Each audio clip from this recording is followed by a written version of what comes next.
Good morning, good afternoon, good evening to each and everyone, especially those on the other side of the world. There is no time and space between us. There is only this present moment, and we are one. We are now on diary entry number 1049. I am immensely happy, although I am the least of all. And I would not change anything of what God has given me. I would not want to change places even with a seraph, as regards the interior knowledge of God, which He Himself has given me. The intimate knowledge I have of the Lord is such as no creature can comprehend, particularly the depth of His mercy that envelopes me. I am happy with everything that He gives me.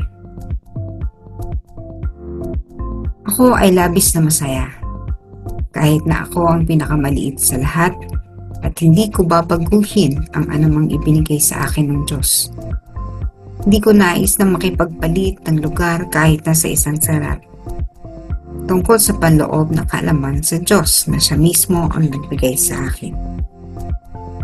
Ang matalik na kaalaman na mayroon ako tungkol sa Panginoon ay hindi kayang unawain ng sino mang nilalang, lalo na ang lalim ng kanyang awa na bumabalot sa akin. Masaya ako sa lahat ng bagay na ibinibigay mo sa akin. Right? This is a positive affirmation on the part of Faustina. Sabi niya, I am happy. Do you do that? I do that every day. I am happy. I am healthy. I am strong. I am healed. Lagi ko yung sinasabi sa sarili ko. And even positive affirmation on abundance. No? I am abundant.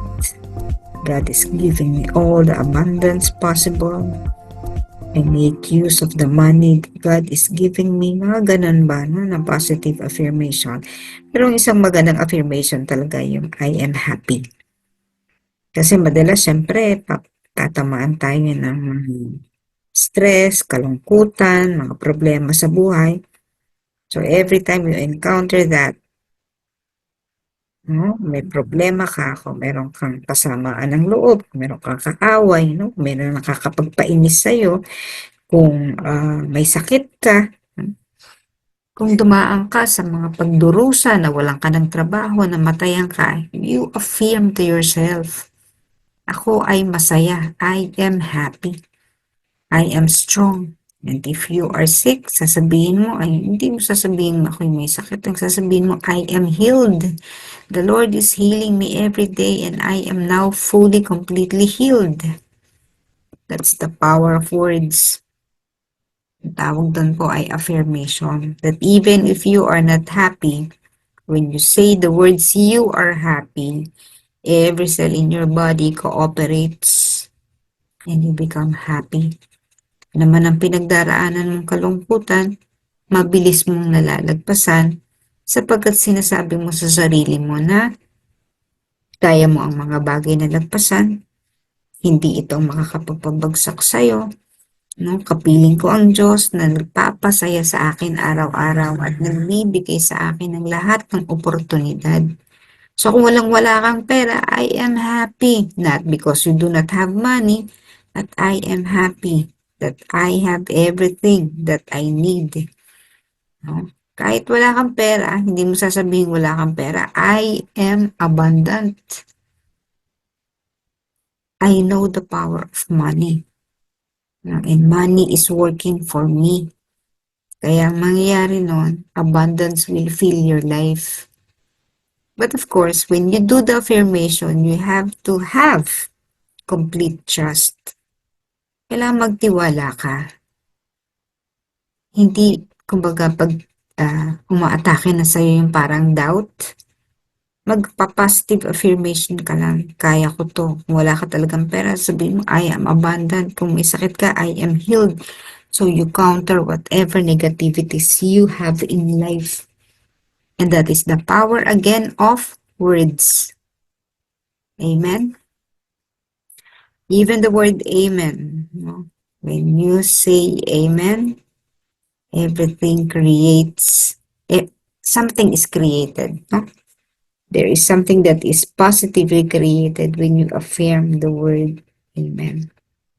The world, ang mundo ay nilikha sa pamamagitan ng salita.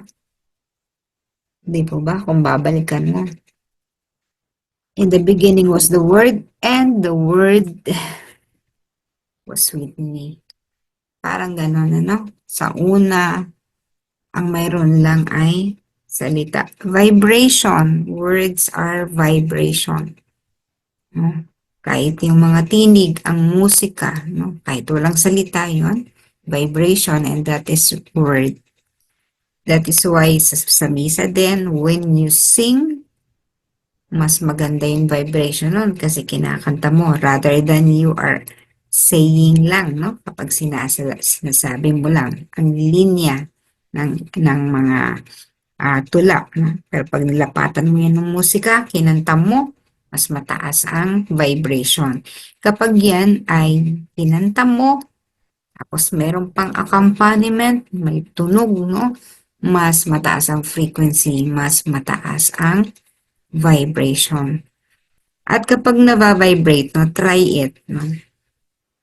Yung vibration, it destroys something. The power of rock music, it is destroying your cell. No? Kasi nililigalig niya, yun yung power naman ng mga ganong musika. Pero ang mga classical music, yan naman yung nagke-create ng magandang vibration in your body. So, kaya ang mayaman, lalong yung mayaman, kasi social, di ba? Ang mga pinakikinggan nila, classical, Mozart, mga ganon. Pero, ang isang mahirap, pwede rin naman niyang pakinggan ang classical music. And in that way, mas mabilis siyang makakaraos sa kanyang kinasasadlakan. Pero, pag mahirap ka na nga, ang pinapanood mo pa, araw-araw, teleserye, puro drama. Kailang manood niyan, pero kapag naman maghapon, nasa harap ka na ng TV, wala nang mangyayari sa'yo. Ano ba ang vibration na naririnig mo from the drama sa TV? Tapos papunta pa sa news. Sa news, ano ba ang words na nandoon? Di puro mga bad news. Kunti lang naman talaga ang good news eh. So be careful of what you listen. Be careful of what you say. Sapagkat yun ang magdedetermine sa buhay mo. Okay, so positive affirmation, I am happy. At dito, bakit ba masaya si Faustina? Sabi niya, kahit na ako ang pinakamaliit sa lahat. No? Kaya nga, diba sabi ko sa inyo, kahit na mahirap ka, gusto mong makinig ng classical music, pwede naman yan sa radyo. There's a radio station that plays classical music. Hindi nila ano yan. It is open. Everyone, it is just a matter of choice. So, to be happy is also a matter of choice. Kahit ikaw ang pinakamaliit sa lahat. Kahit na wala nakikinig sa'yo, kahit na tingin mo, isang maliit na ano ka lang, sa lipunan, no? Ano ba ang kinalalagyan mo? No? Pero as long as you are happy, you have everything. Kahit wala sa'yo ang lahat, you have everything. Anong nangyari yun, ano? Wala sa'yo ang lahat, pero you have everything. Kasi nga po, hindi ka attached. Wala kang attachment. Ang isang tao, kapag walang attachment, masaya. Hindi kasi siya yung, halimbawa, nahiwalay siya sa mahal niya sa buhay, kailangan magtrabaho, halimbawa sa abroad, no? Diba, malulungkot. Pero kung wala kang attachment, masaya ka because that person is fulfilling his dream. O halimbawa naman, namatayan ka. So, walang lungkot. Okay lang na malungkot, no? Pero kapag habang buhay mo na nalungkot ka dahil namatay yung mahal mo sa buhay, ano yun, no? Hindi ka makadetach-detach. Yun yung magpapasama sa'yo. No? Bakit ka malulungkot? Ano na siya? Tapos na, no? Sa mundo. At pagtatapos na sa mundo, wala nang hirap. Totoo po yun, ano? No, yung nandun ka sa kabila, hindi ka nagwo-worry kung anong kakainin, kung anong gagawin. Yun nga lang, depende sa naging buhay mo sa lupa, yun din yung magde-determine sa'yo sa buhay mo sa kabila. But then, kahit na mahal natin sa buhay nasa kabila, you pray for them. Para hindi ka malungkot. Kahit na, yun nga, kahit na ikaw ang pinakamaliit sa lahat. Kapag ikaw ay masaya, wala kang magiging problema actually. No? At tayo mga Pilipino, mahihirap lang tayo, pero marami sa atin masayahin. Kahit sa lahat, no? Pero masaya, nalalagpasan ng maraming bagay. Resilient ang tawag doon, no? O resiliency. Pero may isang bagay na nakakapagpasaya kay Fauci na ito ay dahil sa ibinibigay sa kanya ng Diyos ang maraming kaalaman na hindi ibinibigay sa iba. There's a story, may isang magnanakaw pumasok sa isang bahay. No? Yung bahay na yon, may mga property siya, siyempre number wealth, may treasure, may pera, may alahas. Pero marami ring libro. Kapag ang magnanakaw pumasok sa ibang bahay, ang kukunin niya yung mga material na bagay. Hindi niya kukunin yung mga libro. Iiwanan niya yan. Pero ano ba ang mas kayamanan ng taong yun? Na ninakawan niya, ang mas kayamanan niya yung libro. At yun ang hindi pinipili ng isang magnanakaw. That is why, if you have the power, that power, knowledge, no? If you have the Bible in your house, that's power. It has a powerhouse of information. It is a powerhouse of information. You have that Bible, hindi yan nanakawan. If you have a lot of books, maliban na lang kung ang mga librong yun ay mga, pero ganun pa rin, no? Kahit yung mga libro ng mga antique, ganyan, no? Na napakahalaga. Hindi nila malalaman yan. Na pag binenta pala yung isang ganong libro, malaki pala halaga na yun. No? Pero hindi isipin ng magnanakaw yun. So, kapag mayroon kang kaalaman, hindi na yan hindi yan kaya nakawan sa'yo. Kapag kayo natutunan nyo na ang maraming bagay, di ba halimbawa nag-aaral tayo sa eskwelahan, nakagraduate tayo, you had your diploma, college diploma, nakapag-masteral ka pa, nakapag-PhD ka pa, hindi na yan mananakaw sa'yo. Paano lang yan mawawala sa'yo? Kapag pinabayaan mo, halimbawa may lisensya ka, tapos gumawa ka ng bagay na para maano ang lisensya mo, no? Mawala sa'yo yung lisensya mo. That's it. Pero, yung kaalaman na nakuha mo over the years, nandun na sa'yo. So, napakahalaga ng kaalaman. Ngayon, ang kaalaman na mas mahalaga ay hindi yung kaalaman dito sa lupa. Intellect lang yun eh. No? Bawo, marunong kang mag-add, mag-subtract, mag-calculus, no? Summa cum laude ka pa. Kahit na ikaw ang naka-receive ng pinakamataas na honors academically, may mas mahalaga pa dyan. Kahit na ikaw pa ang pinakamagaling sa mundo. Look at our past president. Napakagaling, no? You know who I am saying, no? Napakagaling. Top-notcher in the bar. Pero saan niya ginamit yung talino niya? Maraming ganan. Ginagamit nila yung talino nila to oppress people, to take advantage of people. So, hindi pa yun talaga ang tunay na kaalaman. When you have conquered that wisdom, I take note, wisdom, the ageless, ang tawag nila dyan, ageless wisdom, hindi namamatay. Kapag yun ang natutunan nyo, you will be very, very powerful. At yung kakayahan mo na yun, yung kapangyarihan mo na makukuha out of that wisdom, out of that very powerful wisdom, magagamit mo yan to help humanity. Paano natin matutulungan ang sangkatauhan kapag nakuha na natin ang kaalaman na yun? Na tanging Diyos lamang ang magbibigay sa atin. Na kapag na-access mo na yan, kasi may bantay sarado yan eh. Hindi ka basta-basta makakapasok eh. So you have to really attain discipline. You have to really be serious in this spiritual path to gain that wisdom. Kaya hindi pa pwede talaga yung petik-petik lang tayo. No? Sa formation na ginagawa ko po, I'm making sure that people are learning. But if formator trainees are complaining ng mga pamamaraan, they are missing the point.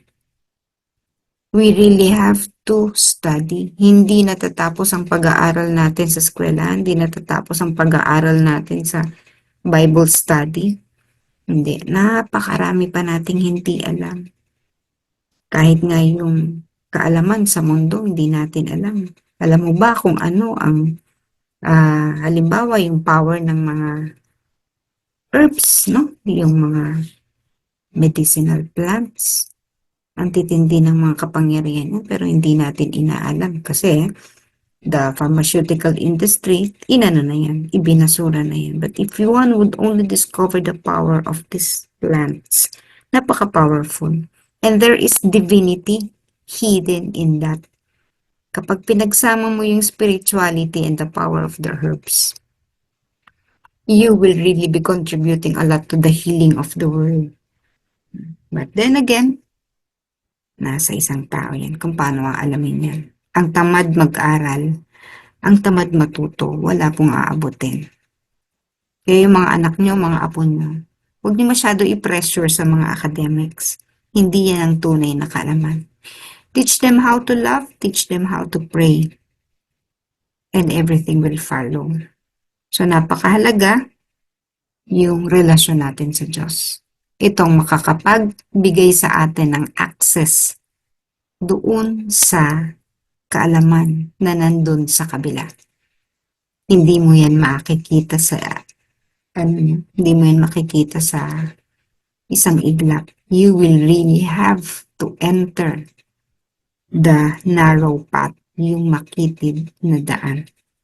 At again, konti lang ang dumadaan sa makitid na daan.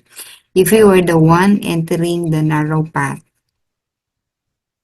you are entering the path towards holiness. Congratulate yourself early on. Pero pagpasok mo pa rin doon, syempre maraming pagsubok doon, and be prepared for all the trials in the path. And at the end, you will also say and affirm, I am happy because the Lord has given you everything. At the end of your journey here on earth, the pilgrims of hope, no? You will, kaya nga pilgrims of hope, no? You will have the reward of eternal life. And eternal life is does not only mean yung buhay na walang hanggan ng isang kaluluwa. Eternal life is your ability to go back to earth. Makakabalik ka sa mundo at your own will, helping people. Hindi na lang isang, katulad ni Faustina. She has entered eternity but she is eternally present.